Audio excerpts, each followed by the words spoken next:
भाई लोग नमस्कार, कैसे हैं आप लोग दोस्तों। स्वागत है आप सभी को फिर से एक नए वीडियो में। दोस्तों ये देखिए बवाल वाला रील वीडियो अंकुशा जी का अपने सैड सॉन्ग गाने पर, जो कि सैड सॉन्ग जिस सॉन्ग का टाइटल है पियर हरदी, उसी गाने पर बहुत ही बवाल वाला रील वीडियो आप लोग देख सकते हैं बना दिए हैं दोस्तों। बहुत ही ज़बरदस्त तरीके से रील वीडियो वायरल हो रहा था, तो सोचा आप लोगों को दिखा दें।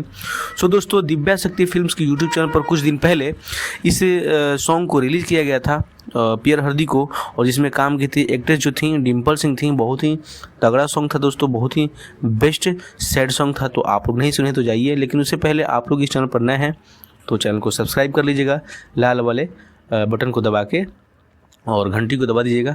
और दोस्तों ये बताइएगा कि रील वीडियो कैसा, अगर अच्छा लगा हो तो वीडियो को लाइक कर दीजिएगा, तो वीडियो को ज़्यादा से ज़्यादा शेयर कीजिएगा जितने भी अंकुश के फैंस हैं, क्योंकि दोस्तों इस चैनल के माध्यम से अंकुश जुड़ी तमाम खबर, तमाम अपडेट सबसे पहले आप तक पहुंचाई जाती है।